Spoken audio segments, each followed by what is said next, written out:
Coucou c'est Sina, ha ha ha ha. Alors aujourd'hui vidéo mensuelle des critiques des films que j'ai vus sur le mois passé. Donc ce sera les critiques des films de novembre 2024, la version longue de la vidéo TikTok. On va commencer tout de suite avec Transformers, le commencement. Ce nouveau film Transformers était un projet intriguant et ce fut une bonne surprise. Passer à l'animation, c'était ce qu'il y avait de mieux à faire pour cette licence. Après une saga en live action que j'apprécie mais qui reste assez inégale, ce nouvel opus convainc dès les premières minutes. Une origin story captivante, une animation sublime avec des couleurs vives et un humour qui fonctionne du tonnerre. J'aimerais que ce soit le premier opus d'une nouvelle saga de l'animation, mais le film ne fonctionne pas au box-office, donc à voir ce qu'il se passera dans les prochaines années. Le fléau selon Clive Barker. Clive Barker est une icône de l'horreur comme Stephen King. En voyant ce film, je me suis demandé si Scooby-Doo ne se serait pas inspiré pour une de ses histoires dans un des épisodes de la série Mystère Associé, car il y a une histoire similaire qui touche les enfants. C'est un téléfilm de zombies / infectés, loin d'être grandiose car on ressent un budget vraiment serré. Malgré tout, ça reste un film que j'ai trouvé agréable. L'ambiance est bonne, j'aime les histoires qui prennent place dans des petites villes de la sorte.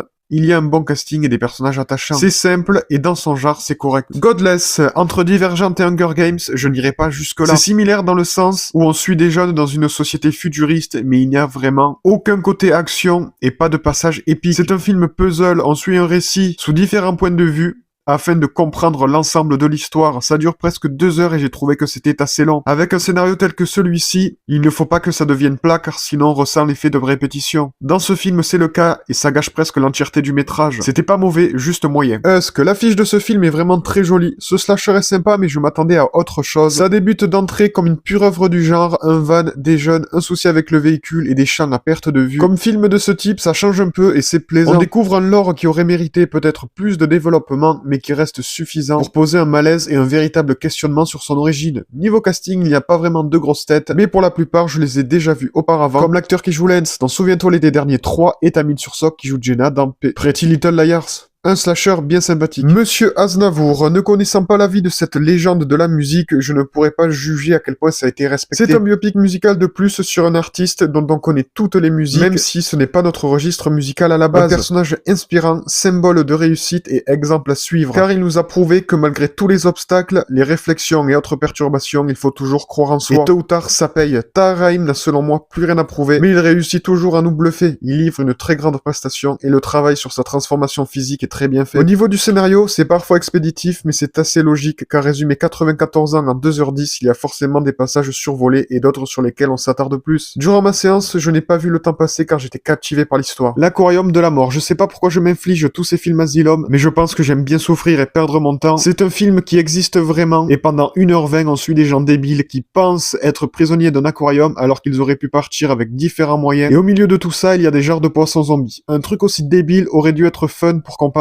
mais finalement c'est horriblement long. Dans une production Asylum, ça sert à rien d'énumérer ce qu'il ne va pas, mais ça reste quand même drôle à faire. Déjà, les personnages ont jugé de leur plein gré qu'ils étaient prisonniers, tous les acteurs jouent mal, et le fait qu'on les voit réagir à du vide hors champ ou à des CGI signifiant qu'il n'y a rien en face d'eux lors du tournage, ça devait pas aider non plus. Le personnage de Skyler se prend une blague de CP sur son prénom, il dit aujourd'hui je meurs pas, et meurt juste après, mais le pire c'est pas ça, le pire c'est qu'à un moment les personnages sont face à une vitre avec une hache de pompier, et ils disent qu'ils sont coincés et ne se servent pas de la hache. C'est n'importe quoi, les films Asylum c'est aussi drôle que fatigant, et celui-là, je l'ai subi. Winnie the Pooh, Blood and Honey 2. C'était pas ouf, mais c'était mieux que le précédent. L'existence de cette saga, c'est une grosse blague, mais vu que j'aime les projets loufoques, je trouve ça bien que ça existe. Un budget plus élevé, plus d'investissement dans le projet, peut-être même qu'ils ont écouté les critiques du public, et tout ça a fait qu'ils se sont améliorés. C'est toujours assez moyen, mais ça reste regardable. Dans cet opus, ils ont mis le paquet sur les meurtres avec de l'inventivité et du gore, ce qui ajoute du fun à un long métrage dans l'ensemble linéaire. Les monstres sont également mieux faits, mais après niveau scénario, réalisation et casting, le tout reste moyen, voire parfois mauvais. C'est un nouvel univers étendu qui se crée et nous ne sommes pas au bout de nos surprises. Une retraite d'enfer, c'est un pur nanar, un film catastrophique mais plaisant de par sa mauvaise qualité. Acteur en roue libre, fond vert désastreux, giclée de sang en CGI raté, réalisation moyenne, doublure cascade visible à l'écran, et couleurs blanches agressives durant tout le long du film. Tout ça fait de ce film un des plus mauvais films que j'ai vu en 2024, mais c'était fun donc j'ai pas subi mon visionnage. Louise Violet, c'est un projet que je n'attendais pas cette année et j'ai adoré. Alexandra Lamy n'a selon moi plus rien à prouver, c'est une grande actrice et sa présence à l'écran est souvent gage de qualité. Ce film prenant place à la fin des années 1800 aborde des thèmes qui me plaisent beaucoup, c'est-à-dire l'époque d'avant le XXe siècle, un petit village de France et le métier d'institutrice. Le film dure presque 2 heures et on ne voit pas le temps passer car l'histoire est captivante avec des personnages attachants. Nous découvrons au travers d'une plongée dans plus de 100 ans en arrière un film qui reste encore actuel sur plusieurs points. une très bonne séance. I Love You Man, c'était assez oubliable, peu de gens connaissent la filmographie de Paul Rudd avant le MCU. Avant tout ça, c'était une icône des comédies américaines et en général elles sont sympathiques, mais là c'était assez moyen. Une histoire de comédie classique, c'est-à-dire un mec seul qui se fait un pote douteux qui va finalement devenir une personne importante, c'est cliché, rarement drôle et assez long sur la durée. Le journal d'une babysitter, assez oubliable également, ce film est totalement le genre de production qui aurait pu passer sur Gulli à l'époque dans le délire des films comme Denis la Malice. On retrouve des acteurs en début de carrière qui sont aujourd'hui devenus des stars internationales. Nous sommes sur un long métrage assez long pour ce qu'il raconte, une histoire déjà vue qui n'apporte rien, mais qui reste quand même agréable de découvrir quand on explore les filmographies de nos acteurs préférés. Kill 'Em All, un bon DTV avec Jean-Claude Van Damme, ça c'est du classique. Comme c'est pas permis dans ce genre de production, un grand bâtiment, des assaillants, un homme mystérieux et une héroïne qui est au mauvais endroit au mauvais moment. La réalisation est mauvaise, le montage épileptique pendant les scènes d'action. Heureusement que c'est plutôt bien rythmé car sinon le visionnage aurait été compliqué. Il y a une suite qui va sortir prochainement et c'est assez surprenant que ce genre de film devienne une saga. C'est comme s'il faisait une suite à Cosmic Sin. Le film a un twist final et je vais quand même regarder la suite pour voir ce que ça peut donner. Last Winter, mauvais. Un film d'horreur dans une station en plein grand froid sera obligatoirement comparé à The Thing. Parfois, ça peut être bien, mais d'autres fois, c'est du The Thing du pauvre. The Last Winter fait partie des films dont la bande-annonce est meilleure que le film. C'est 1h30 d'ennui glacial, d'inactivité, de blabla interminable, et au final, on se dit tout ça pour ça. Oubliez le monstre qu'il y a sur cette affiche des Dents de la Mer revisité, car il doit avoir maximum 45 secondes de temps d'écran en CGI digne d'une production sci-fi. Il n'y a rien à sauver dans ce film, et c'est dommage car le casting reste sympa. Nightmare Alley, j'ai loupé ce film en salle et je pense que l'expérience de la salle de cinéma aurait été idéale pour ce film. Dans l'ensemble, j'ai passé un bon moment, je trouve que la première partie est vraiment excellente dans cette foire, mais la seconde partie avec Kate Blanchett est moins intéressante. Visuellement, dans la réalisation et l'univers, on reconnaît la patte de Del Toro. Ce n'est pas son meilleur film, mais j'ai quand même bien apprécié. Magic Mike, Last Dance. Ce troisième opus de la saga est sorti dans l'indifférence la plus totale. Personne n'en a parlé en France et c'est sorti en DTV. En soi, ce nouvel opus n'apporte pas de nouveautés, mais ça fait plaisir de retrouver le personnage de Mike. On voit ce qu'il est devenu ces 10 dernières années et qu'il n'a finalement pas vraiment avancé. Sa rencontre avec le personnage de Salma Hayek est un point sympathique car on va voir plus en profondeur un autre talent de Mike, à savoir la mise en scène de spectacle. Le duo Salma Hayek-Channing Tatum fonctionne très bien, ils ont une alchimie très charnelle et nous assistons à des chorégraphies avec une touche d'érotisme très prononcée. Niveau mise en scène, on reconnaît la patte de Steven Soderbergh car la réalisation est très propre, une suite sympathique mais pas vraiment utile et je pense que la saga va s'arrêter ici. The Old Way, ce n'est pas un grand western, toutefois ce n'est pas désagréable. C'est une histoire de vengeance, donc niveau scénario c'est répétitif et pas des plus entraînants. Cependant, on retrouve une bonne ambiance western avec des jolis décors, une bande de son agréable et un super casting. Malheureusement, c'est un film au global oubliable, donc une fois le visionnage terminé, on ne le retient pas forcément. Prisoners of Ghostland, après avoir vu la bonne annonce, je ne savais pas du tout à quoi m'attendre. Finalement, c'est un sacré délire, un peu trop perché pour moi. C'est une sorte de thriller horrifique en comédie noire dans lequel j'ai compris dès les premières minutes que ce n'était pas fait pour moi. On découvre un univers certes riche mais totalement aléatoire avec des situations gaguesques, improbables, dans un festival de surenchère d'absurde. Je n'ai pas du tout accroché à ce film, mais je le trouve pas mauvais pour autant. Shark Night 3D, une fois de plus, ce film de requin n'est pas un grand film, mais ça reste un bon divertissement. Un groupe de jeunes clichés, des vacances et un requin. C'est ce qu'il y a de plus basique dans ce genre de production. Shark Night, c'est un film décomplexé avec un scénario qui part souvent dans l'absurde, sans devenir nanardesque pour autant. Nous avons un bon casting et quelques rebondissements parfois surprenants. C'est bien rythmé, mais par contre, la fin est trop brutale. En gros, le film se termine comme ça. C'est fini. Sur l'affiche du film, c'est écrit par le réalisateur de Destination Finale, sans réaliser de quel opus il s'agit, car le réalisateur de Shark Night a réalisé Destination Finale 2 et 4, et non le premier, comme s'il se doutait que préciser que c'était un réalisateur de ces suites n'était pas très vendeur, bien qu'à mon sens, elles sont excellentes. Shark Week, ça faisait longtemps que je n'avais pas vu un film Asylum aussi fun. C'est pas Sharknado, mais ça reste cool. Ce studio et les requins, c'est une grande histoire d'amour. Dans ce film, on suit un groupe de personnages affronter une série d'épreuves avec dans chacune d'elles un requin en image de synthèse moche. C'est d'une débilité inqualifiable et c'est très amusant. Surtout que pour une fois, c'est bien rythmé. Niveau bêtises, ils font fort. Par exemple, le gars qui a kidnappé les personnages les surveille via des caméras de surveillance et en fait, ce qu'il voit, c'est ce qu'on voit dans le film. Donc les angles de caméra sont placés dans des endroits improbables et totalement aléatoires. Après un moment, les personnages sont sur la plage, l'un d'eux va chercher de quoi ouvrir des noix de coco dans la forêt, puis il revient avec un couteau, et là les autres l'accusent de l'avoir sur lui depuis tout ce temps, que c'est peut-être un traître, et pour se défendre, le gars dit « J'ai toujours été doué pour trouver des trucs !» C'est la pire justification de tous les temps. Niveau réalisation, jeu d'acteur, c'est un désastre, et on retrouve cette photographie grisâtre, assez désagréable visuellement. The Wave, excellent film catastrophe, comme dire un grand sage, pas mal, non ?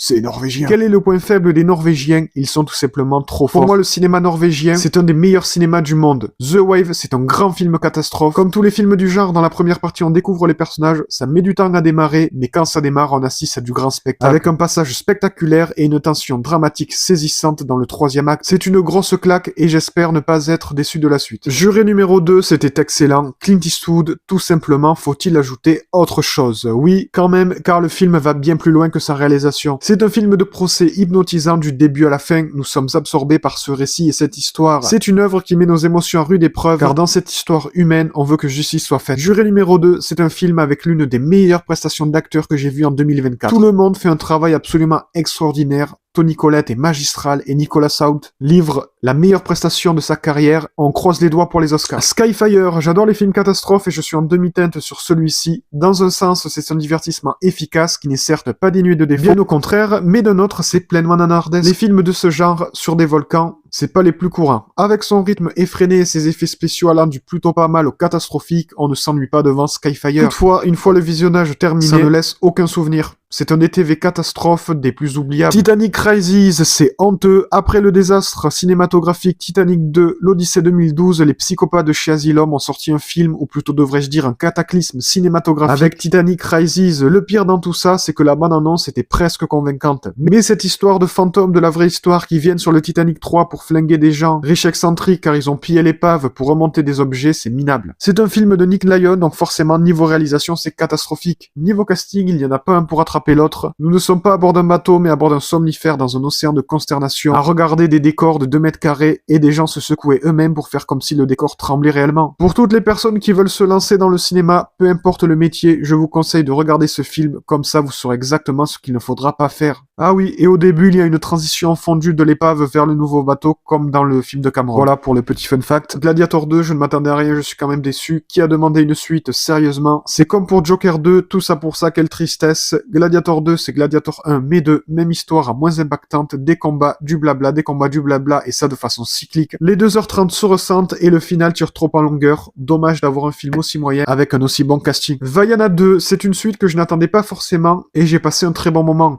Retrouver Vaiana 8 ans après, c'était plaisant. C'est une aventure fun, colorée, marrante, mais surtout avec un rythme sans temps mort. Le film va à 200 à l'heure, tout s'enchaîne, et on n'a pas le temps de s'ennuyer, mais au final, c'est un scénario très simpliste qui nous est présenté, et même un peu vide. Les musiques sont excellentes, elles rentrent dans la tête. Dans la nouvelle DA de Disney, de faire que des suites, pour l'instant, j'ai préféré Vice Versa 2, mais comme un Disney au cinéma, c'est toujours magique, j'ai passé un très bon moment durant ma séance de Vaiana 2. 12 Disaster, les téléfilms catastrophes, c'est quelque chose que je regardais assez régulièrement les dimanches après-midi sur des chaînes comme W9 ou Énergie 12. C'est un peu comme les téléfilms de Noël, à savoir presque tous la même histoire, le scénario est intéressant, avec cette course pour la survie, avec des événements qui se produisent. On y ajoute un côté surnaturel avec une jeune fille qui a des pouvoirs, et ça donne le téléfilm par excellence. C'est plutôt bien rythmé, mais c'est expéditif. Et à part les scènes d'action, ce n'est pas très intéressant. Ce n'est pas une grosse production, donc les effets spéciaux sont assez moyens, mais il y a de l'idée. Le panache, professeur, est un des plus beaux métiers du monde à mes yeux. Voir un film sur le monde de l'enseignement et de l'accompagnement allait forcément me toucher, et c'est chose faite. José Garcia est extraordinaire dans ce rôle de professeur absolument fantastique, et Joachim Arseguel fait un très bon travail. Ce duo fonctionne, on s'attache à eux, et on prend plaisir à les suivre durant ce film. Toutefois, une fois sorti de la séance, c'est rapidement oubliable. Death Party, c'est un slasher méconnu avec ses défauts, mais qui est plaisant. La fête, les jeunes et un tueur masqué qui sévit. C'est classique, mais efficace. Dans ce film, on assiste à un jeu du chat et de la souris prenant une bonne ambiance, des personnages pas tellement développés mais sympathiques à suivre pour un long métrage européen qui ne révolutionnera pas le genre, mais qui fait passer un moment agréable pour les fans. Rogue, c'était super naze, vu les critiques, je ne suis pas surpris du résultat final, mais j'avais comme toujours un minimum d'espoir. C'est un navet stratosphérique, une guéguerre entre des mercenaires et un lion en image de synthèse raté. C'est un survival bien rythmé, mais les personnages sont tellement insupportables et ridicules dans ces situations que c'est dur de passer un bon moment. Et ensuite, donc on va passer aux séries. Donc on va parler de la saison 4 d'Outer Banks avec des spoilers. Cette saison n'apporte rien de plus, mais elle reste quand même très bonne dans son déroulé, c'est comme dans toutes les autres saisons, et au final, très peu de personnages ont une réelle évolution. John B et Sarah vont devenir parents, ok, pourquoi pas. Si Pop et Cléo n'avaient pas été là, ça aurait été pareil, et la relation Clara-JJ est inexistante. Les seuls personnages qui ont une réelle évolution, c'est Raph et JJ, et vu leur profil, ça a annoncé que l'un d'eux allait mourir. Raph a une bonne évolution, surtout dans sa relation avec Sophia, qui montre une meilleure part du personnage, car on ne l'a jamais vu autant sincère. Ses retrouvailles avec Sarah étaient également très bien, Durant cette saison, le personnage central était JJ. C'est là qu'on ressent que la série commence vraiment à tirer en longueur car on invente un passé improbable qui sort de nulle part à un des personnages principaux. JJ est passé par toutes les étapes, il a bien été iconisé dans plein de scènes, comme quand il saccage la ville à coups de batte. Concernant sa mort, c'était prévisible, mais quand elle arrive, ça reste un choc. Le cliffhanger donne envie de voir la suite et la vengeance s'annonce puissante. Chucky saison 2. Cette saison de Chucky était bien fun, mais elle reste inférieure à la première car selon moi, ça part trop loin dans le n'importe quoi. J'aime bien le côté méta et les passages d'émissions de télé dans lesquels Chucky s'adresse directement au spectateur en disant qu'il ne doit pas dire plus de 10 gros mots par épisode et il finit en disant pute, ce que j'ai trouvé très drôle. Ensuite, il y a le moment où tue la catcheuse Liv Morgan en direct à la télé. Niveau déroulé de la série, c'est toujours prenant. On retrouve le trio principal de la saison 1 dans un orphelinat et le calme ne sera que de courte durée car des Chucky vont venir semer le trouble. On retrouve à nouveau Devon Sawa mais dans un autre rôle. Ça fait plaisir de le revoir. Ce que j'ai retenu de cette nouvelle saison, c'est cette phrase très vraie que dit Chucky.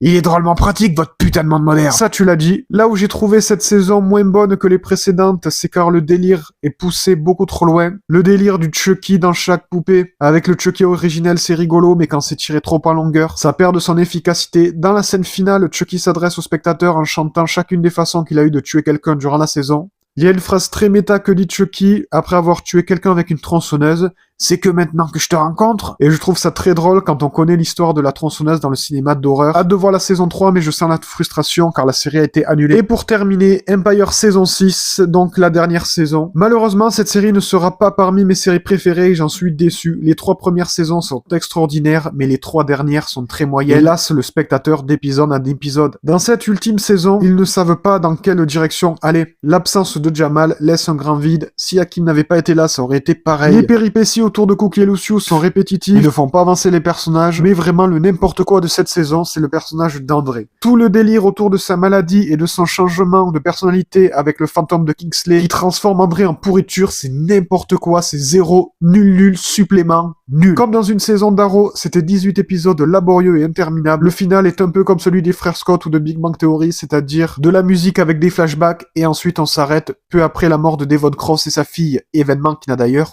aucun impact sur le spectateur. Un final sans aucune émotion, ça se termine et c'est tout. Un énième final de série que je trouve décevant. C'est tout pour cette vidéo, n'hésitez pas à venir sur Insta et TikTok.